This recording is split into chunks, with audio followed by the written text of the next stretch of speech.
घंटे एसी चलेंगे, एक घर में तो चलेगा नहीं, गर्मी है तो फिर सबके लिए बराबर है, तो और चलेंगे तो वो तो और ज्यादा फिर इफेक्ट होगा ना कहीं एसी का चलना भी तो बिल्कुल एक रीजन है इसके पीछे। ऐसा तो नहीं है कि एक बिल्कुल एसी चल रहा है, हजारों लाखों एसी चलते हैं, वो इस कंडीशन को और एडवर्स करेंगे। बिल्कुल है, बिल्कुल सही कही। अच्छा, इससे एक चीज मैं और बताऊंगा कि भारत को एक कदम लेने की जरूरत है, जो हालांकि अभी हाल में ही शुरू हुआ है। हमारे जो मेजॉरिटी पावर सोर्स है, वो पावर जनरेशन, वो थर्मल बेस्ड है। थर्मल बेस्ड यानी कि सबसे खतरनाक और डैमेजिंग जो एनवायरनमेंट को करता है वो ये आला है। तो हम लोग को थर्मल पावर जनरेशन से हट के सोलर पे आना चाहिए। हम लोग को रेन्यूएबल एनर्जी यूज करनी चाहिए। हालांकि अभी आपने देखा ही होगा, एक सोलर पे प्लांट भी लग रहा है, जो कहा जा रहा है कि भारत या शायद एशिया का सबसे बड़ा होगा। तो इस तरह के अगर हम लोग कदम उठाएंगे तो इसको थोड़ा बहुत संभाला जा सकता है। इस चीज को पूरी तरह, ये डैमेज ऐसा आ गया है, जैसे अनिल जी ने कहा था कि लेट हो चुके हैं, बिल्कुल सही बात है। हम लोग सच में लेट हो चुके हैं।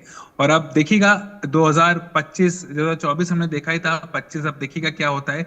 अनुमान किया जा रहा है कि ये भी बहुत गर्म एक साल आएगा। नहीं, और गर्म से अगर अभी आप देख लीजिए देखिए ना, अभी अभी 2025 अभी की फरवरी है, बात, इसी फरवरी में हमने 35 प्लस टेम्परेचर देख लिया। मैं राजस्थान के यही कई कह रहा इलाकों में था जी। 35 प्लस टेम्परेचर इस बार नोट किया गया है। और मतलब ये अलर्ट है कि 50 प्लस जाएगा ही, 50 तो जा ही रहा है। लास्ट टाइम भी हमने देखा था 50।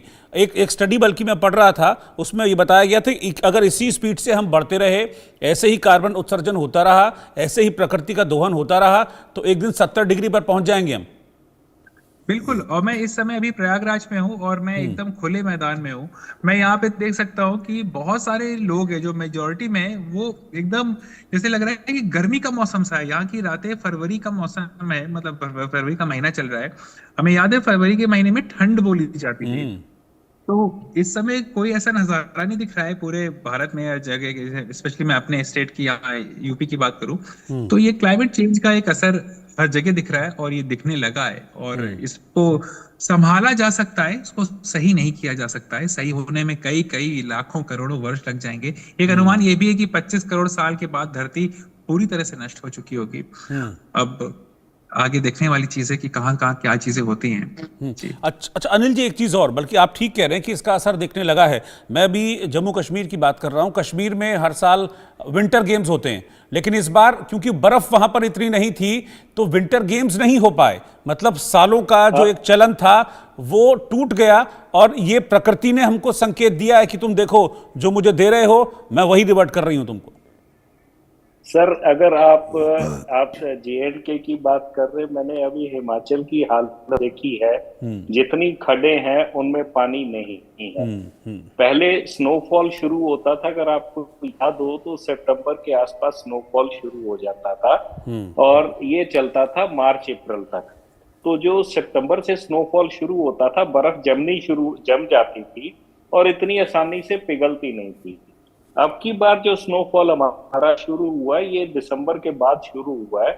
तो जब तक ये गर्मी आनी शुरू होगी, ये स्नोफॉल तो सारा पिघल जाएगा। उत्तराखंड के ऊपर आप देख लीजिए, ग्लेशियर पिघलने के बाद इस टाइम पे लेक्स बन चुकी हैं और उनमें से एक आधी लेक रास्ता भूल गई, तो क्या अंजाम होगा ये मेरे को पता नहीं है। समुद्र का पानी नीले से हरा होना शुरू हो गया है। वो मैरिन लाइफ को कहां तक ले जाएगा ये कोई अंदाजा नहीं लगा सकता, क्योंकि समुद्र का पानी का टेम्परेचर ऑलरेडी बढ़ चुका है, जिसकी वजह से एल्गल फॉर्मेशन होनी शुरू हो गई है।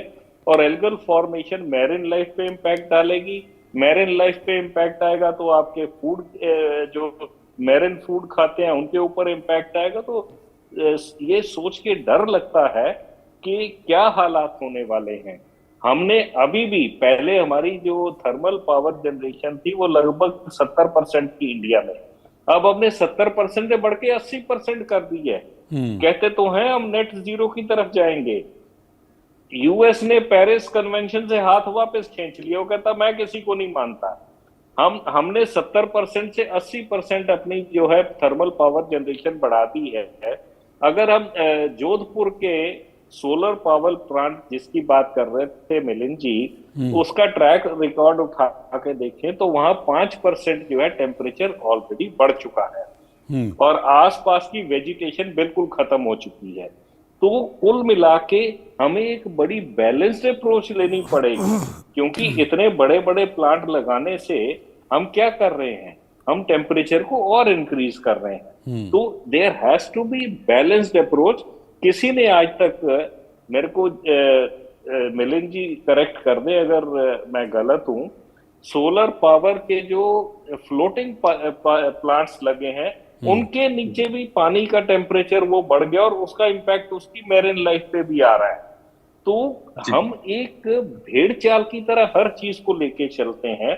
अभी मेरे पास परसों ही मैंने आरटीआई में पूछा था इससे सीपीसीबी से कि आप मेरे को ईवी बैटरी की end of life disposal plan बताइए, मेरे को end of life solar power disposal का प्लान बताइए।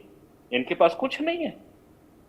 और धड़ाधड़ हम ईवी की बात करते हैं, हम सोलर पैनल की बात करते हैं, हमें तो यही नहीं पता कि इनको डिस्पोज ऑफ कैसे करना।